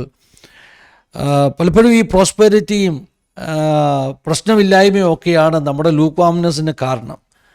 ലവോദിക്കൻ ചർച്ചിൻ്റെ സിറ്റുവേഷൻ അതാണ്. നമുക്കതാ മനസ്സിലാക്കേണ്ടത്. സാറിന് ആഡ് ചെയ്യാം കേട്ടോ, ഈ പറഞ്ഞത് കൂടാതെ ഈ പ്രേരണയെ കുറിച്ചുള്ള മറ്റനുഭവങ്ങൾ പറയാം, കണ്ടിന്യൂ ചെയ്യാം. ഞാൻ ഇനി അത്യാവശ്യം ഉണ്ടെങ്കിലേ ഇൻറ്ററപ്റ്റ് ചെയ്യത്തുള്ളൂ. ജീവിതാനുഭവങ്ങളും ഈ ഒരു ഡെലിവറൻസ് പ്രയർ മിനിസ്ട്രിയുടെ കാര്യങ്ങളും ഒക്കെ പറയാം. ഞാൻ നമ്മളെ ഈ പ്രയർ മൂവ്മെന്റ് ആദ്യമായിട്ട് സ്റ്റാർട്ട് ചെയ്ത സമയത്ത് അതൊരു വലിയ ടാസ്ക്കാണ്. കാരണം ലോകത്ത് വേറെ എന്തിനും ആളിനെ കിട്ടും, പ്രാർത്ഥിക്കാൻ ആളിനെ കിട്ടുക എന്ന് പറയുന്നത് വളരെ ഹാർഡായിട്ടുള്ള ഒരു സിറ്റുവേഷനാണ്. കാരണം 2 പേര് മതി, 3 പേര് മതി പ്രാർത്ഥിക്കാൻ. എന്നാൽ പോലും ദിവസവും പ്രാർത്ഥന നടക്കണം. എല്ലാ ദിവസവും മുടങ്ങാതെ പ്രാർത്ഥന നടക്കുക എന്ന് പറയുന്നത് ഒരു വലിയ ടാസ്ക്കാണ്. പ്രത്യേകിച്ച് ഞങ്ങൾ പാർക്കുന്ന ഹ്യൂസ്റ്റൺ സിറ്റിയിലൊക്കെ വളരെ തിരക്കുള്ള ഒരു സ്ഥലമാണ്. അവിടെ ആളുകളെ പ്രാർത്ഥിക്കാൻ കിട്ടും. എല്ലാവരും എക്സ്ക്യൂസാ, ഞങ്ങൾ വീട്ടിൽ നിന്നും പ്രാർത്ഥിച്ചാൽ പോരെ. എന്നാൽ അതല്ല, കൈകോർത്ത് പിടിച്ച് ഒരുമിച്ച് ഇരുന്ന് പ്രാർത്ഥിക്കുന്നത്, അതും പ്രത്യേകിച്ച് നമ്മൾ ഫോക്കസ് ചെയ്ത് ഒരു രാജ്യത്തിന് വേണ്ടി പ്രാർത്ഥിച്ച ആ ആഴ്ച മൊത്തവും ആ രാജ്യത്തിന് വേണ്ടിയാണ് പ്രാർത്ഥിക്കുന്നത്. അതൊരു പ്രത്യേക ഒരുമിച്ച് ഒരു ഐക്യതയോടെ നിന്ന് പ്രാർത്ഥിക്കുന്ന ഒരു പ്രത്യേക തേജസ്സിന്റെ പ്രാർത്ഥനയാണ്. അത് വേണമെന്ന് വളരെ നിർബന്ധമുള്ളത് കൊണ്ട് അതങ്ങനെ സ്റ്റാർട്ട് ചെയ്തു. ഒരു സ്ഥലം അതിനുവേണ്ടി റെന്റലായിട്ട് എടുത്തു, തുടങ്ങി കഴിഞ്ഞപ്പോഴാണ് അതിന്റെ ചലഞ്ച് മനസ്സിലാക്കുന്നത്. പലപ്പോഴും വ്യക്തികളില്ലാതെ ഒരാൾ മാത്രം പ്രാർത്ഥിക്കേണ്ട അവസ്ഥ വരെ ഉണ്ടായിട്ടുണ്ട്. അങ്ങനെ എനിക്കും പലപ്പോഴും എനിക്ക് ബിസിനസിന്റെ കാര്യത്തിൽ പലപ്പോഴും തിരക്ക് വരുമ്പോൾ പല ദിവസങ്ങളും പോകാൻ കഴിയത്തില്ല. എന്നാൽ അതിന് വളരെ സന്തോഷകരമായ ഒരു അനുഭവം. ആ പോയ ആള് പിന്നീട് കാണുമ്പോൾ പറയും, ഇന്ന് എനിക്ക് വളരെ സന്തോഷമുണ്ടായി. എന്താണ്, ഞാൻ ഒറ്റയ്ക്ക് ഉണ്ടായിരുന്നുള്ളൂ, അതുകൊണ്ട് ആർക്കും സമയം കൊടുക്കാതെ ആ പൂർണ്ണ സമയം പ്രാർത്ഥിപ്പാൻ കഴിഞ്ഞു എന്ന് പറഞ്ഞു. അത് അങ്ങനെയൊക്കെയുള്ളതാണ് ഈ പ്രയർ മൂവ്മെന്റ് നടിക്കുന്നത്. ഇന്നും ഇത്ര നാളായിട്ട് 145 ആഴ്ചകൾ, ഏതാണ്ട് 3 വർഷത്തോളമായിട്ടും ആ പ്രയർ നിൽക്കാത്തതിന്റെ കാരണം ഇങ്ങനെ ബേർഡനുള്ള കുറച്ച് പേരവിടെ പ്രാർത്ഥിക്കാൻ വരുന്നുണ്ട്. അതിന് വലിയ കൂട്ടരൊന്നുമില്ല, വലിയ സംഖ്യയൊന്നുമില്ല. എന്നാൽ തിരഞ്ഞെടുക്കപ്പെട്ട ഈ ബേർഡൻ കിട്ടിയിട്ടുള്ള മറ്റുള്ള നമ്മുടെ സഹോദരങ്ങൾ അനുഭവിക്കുന്ന കഷ്ടങ്ങൾ നേരിട്ട് കാണുവാൻ. നോർത്ത് കൊറിയയിലിരിക്കുന്ന അല്ലെങ്കിൽ ചൈനയിലിരിക്കുന്ന ആളുകൾ നമ്മുടെ ഫാമിലി ഒന്നുമല്ല, എന്നാൽ ദൈവം ആക്കി വെച്ചിരിക്കുന്ന നമ്മുടെ സഹോദരങ്ങളാണ്. ഈ ഒരു ബോധ്യം നമുക്ക് വരണം.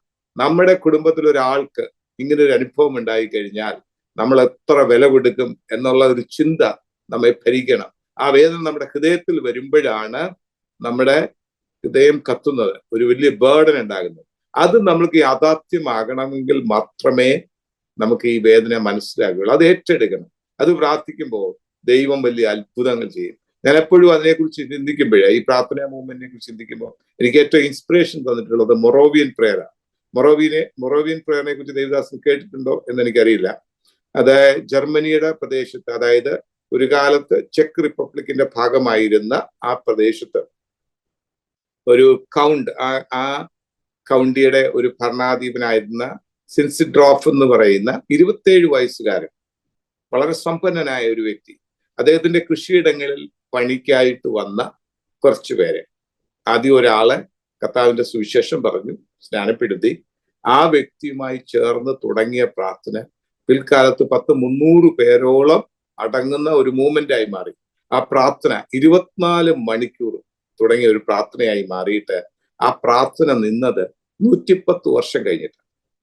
ആ പ്രാർത്ഥന മൂവ്മെന്റ് നിന്നത് 110 വർഷം കഴിഞ്ഞിട്ടാണ്. ഒരു വ്യക്തി തുടങ്ങിയ പ്രെയർ മൂവ്മെന്റ്, ആ പ്രെയർ മൂവ്മെന്റ് മൂലമാണ് ലോകത്തെ ഏറ്റവും കൂടുതൽ സുവിശേഷീകരണത്തിന് ശക്തിയുണ്ട്. 300-ലധികം പേര് ആ സ്ഥലത്ത്, ഒരു ചെറിയ ഗ്രാമം, 2,000 പേര് മാത്രം പാർക്കുന്ന ഒരു ഗ്രാമം, 300-ലധികം പേര് ആ മൂവ്മെന്റ് പോലും ലോകത്തിന്റെ എല്ലാ വൻകരയിലും, ആഫ്രിക്കയുടെ പ്രദേശത്തും ഏഷ്യയുടെ പ്രദേശത്തും യൂറോപ്പിലും എല്ലാം കടന്നു ചെന്ന് സുവിശേഷം പറയുവാൻ വേണ്ടി ഈ മൂവ്മെന്റ് പോലെ സാധിച്ചു. അങ്ങനെയുള്ള ആ ഒരു മൂവ്മെന്റ് ഭാഗമായിട്ടാണ് ജോൺ വെസ്ലി, ചാൾസ് വെസ്ലി ഒക്കെ ദൈവത്തെ കണ്ടുമുട്ടുവാൻ ഇടയായത്. അത്രയ്ക്ക് പ്രഗത്ഭന്മാരായ, ലോകം കണ്ട ഏറ്റവും വലിയ മിഷണറി വീരന്മാരെ ഒരുക്കിയെടുത്തത് ഈ പ്രാർത്ഥനാ സംഗമം. അപ്പൊ പ്രാർത്ഥനയുടെ വലിപ്പം എത്ര വലുതാണ് എന്ന് ഞാൻ പറയുക. ഒരു വ്യക്തി തുടങ്ങിയ, ദൈവം കൊടുത്ത ഇൻസ്പിറേഷൻ അനുസരിച്ച് തുടങ്ങിക്കഴിഞ്ഞപ്പോൾ ആ പ്രെയർ നിൽക്കുവാൻ 110 വർഷം എടുത്തെന്ന് പറയുമ്പോൾ ദൈവത്തിന് ഒരു പ്രാർത്ഥനാ മൂവ്മെന്റിനെ എങ്ങനെ വേണമെങ്കിലും ആക്കാൻ പറ്റും എന്നതിന്റെ ഏറ്റവും വലിയ എക്സാമ്പിളാണ്. അങ്ങനെ ലോകത്ത് കണ്ടിട്ടുള്ള എത്രയോ റിവൈവൽ, അതിന്റെ എല്ലാം കാരണം പ്രാർത്ഥനയ്ക്ക് വേണ്ടി ഒരുക്കപ്പെട്ട ചില വ്യക്തികളുടെ സമർപ്പണമാണ്. അവർ പൂർണ്ണമായി കർത്താവിന്റെ സന്നിധിയിൽ ഇരുന്നപ്പോൾ മറ്റെന്തിനേക്കാട്ടിലും കൂടുതൽ ദൈവസന്നിധിയിൽ മുട്ടുകുത്തി പ്രാർത്ഥിച്ചപ്പോൾ ദൈവം പ്രാർത്ഥന കേട്ടത്തക്ക സമയത്ത് വിടുതൽ കൊടുത്തു. അതിന്റെ ഭാഗമായിട്ടാണ് ഇപ്പോൾ പലയിടങ്ങളിലും ഈ വലിയ റിവൈവൽ നടക്കുന്നത്. ചൈനയെ കുറിച്ച് നമ്മൾ പറയുമ്പോൾ, ചൈനയിൽ അണ്ടർഗ്രൗണ്ടിൽ നിന്നിട്ട് ആരാധിക്കുന്ന ജനത്തിന്റെ എണ്ണം ഓരോ ദിവസം കൂടിക്കൊണ്ടിരിക്കുന്നത്. അവർക്ക് ചിന്തിച്ചു കഴിഞ്ഞാൽ എങ്ങനെയാണ് അത് ചെയ്യുവാൻ കഴിയുക? കാരണം അവരെ പിടിച്ചു കഴിഞ്ഞാൽ കുറഞ്ഞ പക്ഷം 3 വർഷം ജയിലിനകത്ത് അടയ്ക്കപ്പെടുന്ന ഒരു സിറ്റുവേഷനാണ്.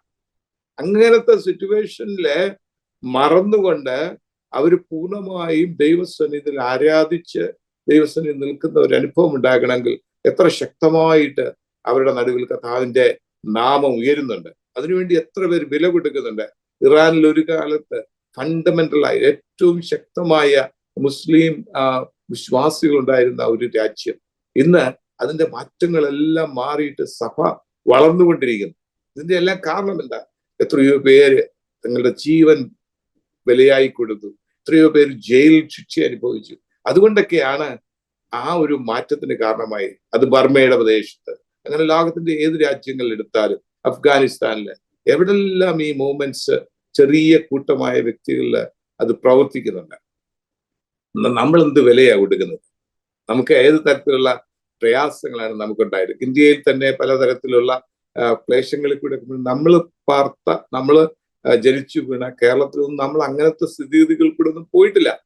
അപ്പൊ നമ്മൾ കണ്ടിട്ടുള്ളതെല്ലാം നേരത്തെ ദേവദാസൻ പറഞ്ഞതുപോലെ ലഘുവായിട്ടുള്ള ചില കാര്യങ്ങൾ മാത്രമാണ്. നമ്മൾ പെർസിക്യൂഷനെ കുറിച്ചൊക്കെ പറയുമ്പോൾ നമ്മളെ ആരെങ്കിലും എന്തെങ്കിലും ചീത്ത പറയുന്നതൊക്കെ നമ്മൾ പെർസിക്യൂഷൻ ആയിട്ടാണ്. അതൊന്നും അല്ല പെർസിക്യൂഷൻ എന്ന് പറഞ്ഞത്. ശരിക്കും പെർസിക്യൂഷൻ നടക്കുന്നത് എന്താണെന്ന് നമ്മൾ ശരിക്കും പഠിച്ചു നോക്കി കഴിഞ്ഞാൽ, അതിന്റെ വീഡിയോകളൊക്കെ കണ്ടു കഴിഞ്ഞാൽ, അവിടെ നടക്കുന്ന സംഭവങ്ങളെ കുറിച്ചൊക്കെ ശരിക്കും മനസ്സിലാക്കിയാൽ, എന്നാലും നമുക്കത് ഉള്ളിൽ ഒരു വലിയ കത്തൽ ഉണ്ടാവത്തില്ല. അടുത്തിടയ്ക്ക് നമുക്കിപ്പോ നമ്മുടെ നാട്ടിൽ തന്നെ ഒരു വലിയ ദുരന്തം ഇപ്പോൾ ഉണ്ടായത് വയനാട്ടിലുണ്ട്. അതിനെക്കുറിച്ചുള്ള വീഡിയോ ഒക്കെ നമ്മൾ കാണുമ്പോൾ നമുക്ക് ആ ജനം അനുഭവിക്കുന്ന കഷ്ടങ്ങൾ, അതുപോലെ നമ്മൾ ഓരോ കാര്യങ്ങളും ശരിക്കും പഠിക്കുമ്പോഴേ അതിന്റെ ആ വലിയ തീവ്രത നമുക്ക് മനസ്സിലാവും.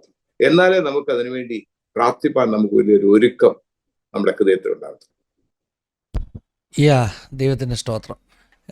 വളരെ സത്യമായിട്ടുള്ളൊരു കാര്യമാണ് പ്രിയ ടോം ബ്രദർ നമ്മളോടൊപ്പം ഷെയർ ചെയ്യുന്നത്. നാളുകൾക്ക് മുമ്പ് ഗൾഫിൽ വെച്ചൊരു ബിസിനസ് തകർച്ചയുണ്ടായി. പ്രാർത്ഥന ഒത്തിരി ആവശ്യമായ സമയത്ത് ഒരു പാസ്റ്റർ ഫാമിലി അവർക്ക് വേണ്ടി 3 ദിവസം ഉപവസിച്ചു. മറ്റുള്ളവർക്ക് വേണ്ടി പ്രാർത്ഥിക്കുവാൻ സമയം വേർതിരിക്കുവാനുള്ള ഒരു മനസ്സ്, അത് നമ്മൾ മറന്നു പോകരുത്. പെന്തക്കോസ്ത് സഭകളുടെ ഒരു പ്രത്യേകത അതാണ്. നമ്മൾ നമ്മുടെ സമയം മറ്റുള്ളവർക്ക് വേണ്ടി നമ്മൾ കൊടുക്കുന്നു. ചർച്ചകളിൽ അങ്ങനെ ഉപവസിക്കുകയും പ്രാർത്ഥിക്കുകയും ചെയ്യുന്ന ഒരു കൂട്ടം ദൈവമക്കൾ എല്ലാ കാലഘട്ടത്തിലും ഉണ്ടാകണം. അങ്ങനെ ഒരു കൂട്ടം ദൈവമക്കളില്ലാത്ത സഭ അത് പർപ്പസ് പൂർത്തീകരിക്കാത്ത ഒരു സഭയാണ്. ചർച്ചിനെക്കുറിച്ചുള്ള ഒരു പർപ്പസ് ഉണ്ട്, പർപ്പസ് പൂർത്തീകരിക്കാത്ത സഭയാണ്. സാറ് പറഞ്ഞല്ലോ ഈ മൊറവിയൻ പ്രെയർ മൂവ്മെൻറ്റിനെ കുറിച്ച് പറഞ്ഞല്ലോ. ഞാൻ ഈ ദിവസങ്ങളിലൊക്കെ കണ്ടിന്യൂസ് പഠിച്ചുകൊണ്ടിരിക്കുന്ന ഒരു സബ്ജക്റ്റ് ഈ മല്ലുകെട്ടിയുള്ള പ്രാർത്ഥന, വയലൻറ്റ് പ്രെയർ. ലോകത്തിലെ ഏറ്റവും വലിയ പ്രെയർ വാരിയേഴ്സ് ആരായിരുന്നെന്ന് ഞാനൊരു ലിസ്റ്റ് ഉണ്ടാക്കി അവരെക്കുറിച്ച് ഇങ്ങനെ പഠിക്കുകയൊക്കെ ചെയ്തുകൊണ്ടിരിക്കുകയാണ്. അതിനകത്ത് ജോർജ് മുള്ളറുണ്ട്, അതിനകത്ത് ജോൺ ഹൈഡ് ഉണ്ട്, അതിനകത്ത് ഡാനിയൽ നാഷ് ഉണ്ട്. ഡാനിയൽ നാഷ് അമേരിക്കയുടെ ചരിത്രത്തിൽ ചാൾസ് ഫിന്നിയുടെ റിവൈവലിൻ്റെ പിന്നിലെ പ്രെയർ പവറായിരുന്നു. ഫാദർ നാഷ് എന്നറിയപ്പെട്ട ഡാനിയൽ നാഷ്. അവരെക്കുറിച്ചൊക്കെ ഇങ്ങനെ പഠിച്ചുകൊണ്ടിരിക്കുകയാണ്. John Knox, gimme Scotland otherwise I will die എന്ന് പറഞ്ഞ് പ്രാർത്ഥിച്ച, സ്കോട്ട്ലൻഡിനെ എനിക്ക് തരണം അല്ലെങ്കിൽ എൻ്റെ പ്രാണനെ എടുത്തു എന്ന് പ്രാർത്ഥിച്ച ജോൺ നോക്സ്. അപ്പോൾ ഇങ്ങനെ പഠിച്ചുകൊണ്ടിരിക്കുകയാണ്. പ്രെയറിന് ഭയങ്കര പവറാണ് പ്രിയമുള്ളവർ. നമ്മൾ പഠത്തില്ലേ പ്രെയർ ക്യാൻ മൂവ് മൗണ്ടൻസ് എന്നത് വെറും പറച്ചിലല്ല. സെരുബാബേലിൻ്റെ മുമ്പിൽ നിന്ന് പർവ്വതം പോലും മാറിപ്പോയത് അതിൻ്റെ പിന്നിൽ എസ്രാ നെഹമ്യാവൊക്കെ ചേർത്ത് പഠിച്ചാൽ ഉപവാസവും പ്രാർത്ഥനയുമായിരുന്നു. അതെത്ര പേർക്കറിയാം? സെരുബാബേൽ നിൻ്റെ മുമ്പിൽ നിൽക്കുന്ന മഹാപർവ്വതം മാറിപ്പോകുമെന്ന് സെഗ്രിയാവ് പ്രവചിക്കുന്ന പ്രവചനം നമ്മൾ എത്ര പ്രാവശ്യം പ്രസംഗിച്ചു. പക്ഷെ നിങ്ങൾക്കറിയാമോ, സെരുബാബേലിൻ്റെ മുമ്പിൽ നിന്ന് പർവ്വതം ദീർഘവർഷങ്ങൾ ആലയം പണിയെ മുടക്കി കടത്തിയിരിക്കുകയായിരുന്നു. പക്ഷേ എസ്രയുടെ പുസ്തകത്തിലൊക്കെ നമ്മൾ കാണുന്ന ഉപവാസവും പ്രാർത്ഥനയുമാണ്. പർവ്വതം മാറിയതിൻ്റെ പിന്നിലെ പ്രധാന കാരണം ഉപവാസവും പ്രാർത്ഥനയാണ്. നമ്മളൊന്ന് എന്തെങ്കിലും ഇനിയും പറയാനുണ്ടെങ്കിൽ പറയാം, കണ്ടിന്യൂ ചെയ്യാം കേട്ടോ. അല്പസമയം കൂടെ കണ്ടിന്യൂ ചെയ്യാം. അതെ, ഫ്യൂ മിനിറ്റ്സ് പറയുന്നത് പ്രധാനമായിട്ട് എനിക്ക് ഇവിടെ ഇത് കേൾക്കുന്ന എല്ലാവരോടും പറയാനുള്ളത്, നമ്മളൊരു അന്ത്യകാല സമയത്താണ് നിൽക്കുന്നത്. അന്ത്യകാല ശുശ്രൂഷയുടെ ഭാഗമായിട്ടാണ് നമ്മൾ നിൽക്കുന്നത്. ഏറ്റവും കൂടുതൽ കർത്താവ് നമ്മോട് പറഞ്ഞിട്ടുള്ളത് ഇടവിടാതെ പ്രാർത്ഥിപ്പാൻ, മടുത്തു പോകാതെ പ്രാർത്ഥിപ്പാൻ, പ്രാർത്ഥനയിൽ എപ്പോഴും ഉറ്റിരിക്കുക. ഇത് കർത്താവ് നമ്മെ പഠിപ്പിച്ച, കർത്താവ് ഏറ്റവും കൂടുതൽ പഠിപ്പിച്ചത് പ്രാർത്ഥിക്കാൻ വേണ്ടി. കർത്താവ് മറ്റുള്ള ശിഷ്യന്മാരെയൊക്കെ ഏറ്റവും കൂടുതൽ ഉത്സാഹിപ്പിച്ചതും താൻ ഏറ്റവും കൂടുതൽ പഠിപ്പിച്ചിട്ടുള്ളതും എങ്ങനെ പ്രാർത്ഥിക്കണം എന്നുള്ളതാണ്. അപ്പോസ്തലന്മാര്, പൗലോസ് അപ്പോസ്തലൻ പ്രത്യേകിച്ച് മർമ്മത്തോടെ എങ്ങനെ പ്രാർത്ഥിക്കാൻ പറ്റും എന്ന് നമ്മളെ പഠിപ്പിച്ചു. നമ്മൾ ഈ ദിവസങ്ങളിൽ നമ്മൾ ഏറ്റവും കൂടുതൽ സമയം സ്പെൻഡ് ചെയ്യേണ്ടത് പ്രാർത്ഥനയില്, പ്രാർത്ഥനാ മുറികളിൽ നമ്മുടെ സാന്നിധ്യം. മറ്റുള്ളതൊക്കെ നമുക്ക് ആവശ്യങ്ങളാണെങ്കിലും പ്രാർത്ഥന കഴിഞ്ഞ് വേറെ ഒന്നും നമ്മുടെ ജീവിതത്തിൽ ഉണ്ടാകാൻ പാടില്ല. അതിനായിട്ട് തിരഞ്ഞെടുത്ത സമയവും തിരഞ്ഞെടുത്ത ദിവസങ്ങളും ഉണ്ടാകണം. പ്രത്യേകിച്ച് പീഡനം അനുഭവിക്കുന്ന ജനത്തിന് വേണ്ടി, അവർക്ക് വേണ്ടി പ്രാർത്ഥിക്കുമ്പോൾ കർത്താവ് ചില വിടുതൽ തരും. ഞാൻ പൂർണ്ണമായി വിശ്വസിക്കുന്നു. എൻ്റെ കണ്ണാൽ ഞാൻ കാണും. എനിക്ക് കർത്താവ് ആയുസ് തന്നാൽ ലോകത്തിൽ ഏറ്റവും കൂടുതൽ പീഡനം നടക്കുന്ന പല രാജ്യങ്ങളും വിടുതലിന്റെ സന്തോഷം അനുഭവിക്കും. അവിടെയെല്ലാം കർത്താവിന്റെ നാമം ഉയരും. അവിടെയെല്ലാം ജനങ്ങൾ പൂർണ്ണ സ്വാതന്ത്ര്യത്തോടെ കർത്താവിനെ ആരാധിക്കുന്ന ചില ദിവസങ്ങൾ ഉണ്ടാകും എന്ന് പൂർണ്ണമായും ഞാൻ വിശ്വസിക്കുന്നു. എന്നാൽ എന്താണ് എനിക്ക് ചെയ്യുവാൻ കഴിയുന്നത്? ആ രാജ്യത്തിന് വേണ്ടി ഇടവിടാതെ പ്രാർത്ഥിപ്പാൻ കഴിയണം. അവിടുത്തെ സാഹചര്യങ്ങൾ മനസ്സിലാക്കണം. പലയിടങ്ങളിലും ജനം അനുഭവിക്കുന്ന കഷ്ടപ്പാടുകളെ കുറിച്ച് നമ്മളൊന്ന് പഠിക്കണം, നമ്മളൊന്ന് മനസ്സിലാക്കണം. അതിനുശേഷം ആ ജനത്തിനു വേണ്ടി മുട്ടിപ്പായി കർത്താവിനോട് പ്രാർത്ഥിപ്പാനുള്ള ഒരു വലിയ ആഗ്രഹവും ഒരു ഹൃദയ നൊമ്പരവും നമുക്കുണ്ടാവണം. എന്നാൽ മാത്രമേ നമുക്ക് ഈ ഒരു വലിയ പ്രാർത്ഥനയിൽ കൂടി ഒരു വിടുതൽ കാണുവാൻ കഴിയും. നമ്മുടെ ജീവിതത്തിൽ എത്രയോ വിടുതലിന് വേണ്ടി നമ്മൾ പ്രാർത്ഥിച്ചിട്ടുണ്ട്. നമ്മുടെ കുഞ്ഞുങ്ങളുടെ എന്തെല്ലാം വിഷയങ്ങൾക്ക് വേണ്ടി നമ്മൾ കർത്താവിനോട് പറഞ്ഞ് ആവശ്യപ്പെട്ടിട്ടുണ്ട്. അതുപോലെ ഇമ്പോർട്ടന്റ് അല്ലേ? ഒരു നാളിൽ കർത്താവിന്റെ മുമ്പിൽ നമ്മൾ നിൽക്കുമ്പോൾ നമ്മൾ ഫാമിലി ആയിട്ടല്ല അവിടെ പോയി നിൽക്കുന്നത്, അല്ലെ നമ്മൾ അറിയുന്ന ചില വ്യക്തികളുമായിട്ടല്ല. അത് അവരൊക്കെ ഉണ്ടായിരിക്കാം. നമ്മൾ അതല്ലാതെ ലോകത്തിന്റെ എല്ലാ ഭാഗങ്ങളിലും വിശ്വസ്തന്മാർ, കർത്താവിന് വേണ്ടി ജീവൻ കൊടുത്തവര്, കർത്താവിന് വേണ്ടി അത്യുത്വാനം ചെയ്തത്, അവരോടൊക്കെ ഒരുമിച്ച് നിന്നാണ് കർത്താവിന്റെ തേജസ്സുള്ള മുഖം കണ്ട് നമ്മൾ ആരാധിക്കുന്നത്. അപ്പോൾ അവർക്ക് വേണ്ടി ഇപ്പോൾ യാചിപ്പാൻ നമ്മൾ കടപ്പെട്ടവരാണ്. അതിനുവേണ്ടി സമയമെടുത്ത്, അതിനുവേണ്ടി കുറച്ച് സാക്രിഫൈസ് ചെയ്ത് ഈ ദിവസങ്ങൾ വലിയ പ്രാർത്ഥനയ്ക്ക് ശക്തി കൊടുക്കുന്ന വ്യക്തികളായി മാറുവാൻ കർത്താവ് നമ്മെ സഹായിക്കട്ടെ. അതിനായി നമ്മെ ഒരുക്കിയെടുക്കുന്ന ശുശ്രൂഷ ഈ ദിവസങ്ങൾ ഉണ്ടാകട്ടെ. അതിനുവേണ്ടി കർത്താവ് നിങ്ങളെ സഹായിക്കട്ടെ. തന്ന ഈ നല്ല സമയത്തിനായി ദൈവത്തിന് ഞാൻ സ്തോത്രം ചെയ്യുന്നു. സകല ആശ്വാസത്തിന്റെയും ഉറവിടമായ ദൈവത്തിന് സകല മഹത്വവും അർപ്പിക്കുന്നു. ആമേൻ. ടോം ബ്രദറെ, നമ്മുടെ വ്യൂവേഴ്സിന് വേണ്ടി ഒന്ന് പ്രാർത്ഥിക്കാം. ഒരു സ്പിരിറ്റ് ഓഫ് സപ്ലിക്കേഷൻ, ഒരു പ്രാർത്ഥനയുടെ ആത്മാവ് നമ്മുടെ ജനത്തിൻ്റെ ഹൃദയങ്ങളിൽ പകരപ്പെടട്ടെ. പ്രാർത്ഥിപ്പാനുള്ളൊരു ഉത്സാഹം അവരുടെ മേൽ പകരപ്പെടട്ടെ. നമ്മുടെ വ്യൂവേഴ്സിന് വേണ്ടി ചുരുക്കമായിട്ടൊന്ന് പ്രാർത്ഥിക്കാം. പരിശുദ്ധ പിതാവേ, ഈ നല്ല രാത്രി സമയത്തിനായി സ്തോത്രം ചെയ്തു. അവിടുത്തെ ജനത്തിന്റെ മുമ്പാകെ ചില സമയം ചെലവിടുവാൻ പ്രാർത്ഥനയുടെ പ്രാമുഖ്യത്തെക്കുറിച്ച്, ലോകത്തിൽ കഷ്ടപ്പെടുന്ന ജനത്തിനു വേണ്ടി പ്രാർത്ഥിപ്പാൻ കർത്താവ്, അതിനെപ്പറ്റി പറയുവാൻ കർത്താവ് തിരഞ്ഞെടുത്തുന്ന നല്ല സമയത്തിനായി സ്തോത്രം. ലോകമെമ്പാടും പീഡനം അനുഭവിക്കുന്ന ജനത്തിനായി ഞങ്ങൾ പ്രാർത്ഥിക്കുന്ന പിതാവേ, അവിടുന്ന് അവരുടെ സങ്കടങ്ങൾ അറിയുന്നല്ലോ, കഷ്ടങ്ങൾ അറിയുന്നല്ലോ. കർത്താവേ, ലോകത്തിലെ ഏറ്റവും കൂടുതൽ ത്യജിക്കപ്പെട്ട അനുഭവങ്ങൾ അവർ കടന്നു പോകുമ്പോൾ, മറ്റുള്ളവരാൽ വെറുക്കപ്പെട്ട്, മറ്റുള്ളവരാൽ കഷ്ടത അനുഭവിച്ച്, ഗവൺമെന്റ് തലത്തിൽ നിന്നുള്ള പീഡനങ്ങൾ അനുഭവിച്ച്, സകലതും ഉപേക്ഷിക്കേണ്ട അവസ്ഥ വരുമ്പോൾ പോലും കർത്താവിനെ തള്ളി പറയാതെ കർത്താവിന്റെ സാക്ഷികളായി നിൽപ്പാൻ ലോകമെമ്പാടും തന്റെ വിശ്വാസികളെ കർത്താവ് ഒരുക്കുന്നതിനായി സ്തോത്രം. അവർക്ക് വേണ്ടി കരയുവാനും അവർക്ക് വേണ്ടി കർത്താവിനോട് അപേക്ഷിപ്പാനും ഈ ദിവസങ്ങൾ ഞങ്ങളെ ശക്തിപ്പെടുത്തണമേ. അതിനായി കർത്താവെ ഈ കേൾക്കുന്ന ജനത്തെ കർത്താവ് ബലപ്പെടുത്തണമേ. ഒരു വലിയ പ്രാർത്ഥനാ ജീവിതം ഓരോ വ്യക്തികൾക്ക് വിടുകണമേ. ഈ ദിവസങ്ങൾ കർത്താവെ അതിനുവേണ്ടിയുള്ള ശക്തി ദൈവം പകർന്നു വിടുകണമേ. ഒരു വലിയ ബേർഡൻ തന്നെ ജനത്തിന് കർത്താവ് വിടുകണമേ. അതിനായി തെരഞ്ഞെടുത്ത സമയം കർത്താവ് വിടുകണമേ. പ്രത്യേകിച്ച് ഈ ആസാദി മലയാളം TV ചാനലിനായി പ്രാർത്ഥിക്കുന്നു. അതിന് നേതൃത്വം കൊടുക്കുന്ന തന്റെ ദാസനായി പ്രാർത്ഥിക്കുന്നു. കുടുംബത്തിനായി സ്തോത്രം. ദൈവം അവരെ അനുഗ്രഹിക്കണം, അവരുടെ വേരുകളെ ശക്തിപ്പെടുത്തണം. അവർ ചെയ്യുന്ന എല്ലാം ദൈവനാമത്തിന് മഹത്വമാക്കി കർത്താവ് തീർക്കണമേ. കർത്താവെ കേട്ടുകൊണ്ടിരിക്കുന്ന ശ്രോതാക്കളെ എല്ലാം ദൈവസന്നിധിയിൽ ഒരു പ്രാവശ്യം കൂടെ അനുഗ്രഹിച്ചു പ്രാർത്ഥിക്കുന്നു പിതാവേ. അവർക്ക് കൊടുത്തിരിക്കുന്ന എല്ലാ നന്മകൾക്കായി സ്തോത്രം. അവരുടെ ഹൃദയത്തിന്റെ താല്പര്യങ്ങളെ കർത്താവ് അറിയുന്നല്ലോ. ഈ ദിവസങ്ങൾ കർത്താവ് സഹായിക്കുകയും ബലപ്പെടുത്തുകയും ചെയ്യണം. യേശുവിന്റെ നാമത്തിൽ അപേക്ഷിക്കുന്നു. Amen, amen, amen. May the love of Heavenly Father, grace of our Lord and Savior Jesus Christ, and sweet companion of Holy Spirit be upon us from today and forever. Amen. Amen. Thank you, Tom brother. ഇത്രയും സമയം ഞങ്ങളോടൊപ്പം വന്ന് ജീവിതാനുഭവങ്ങളും prayer മിനിസ്ട്രിയെക്കുറിച്ചൊക്കെ പങ്കുവച്ചതിൽ കർത്താവ് ധാരാളമായിട്ട് സഹായിക്കട്ടെ, അനുഗ്രഹിക്കട്ടെ എന്ന് പ്രാർത്ഥിക്കുക. പ്രേക്ഷകരോട് നന്ദി പറയുന്നു. Thank you all. Thank you for watching. God bless you all. Have a wonderful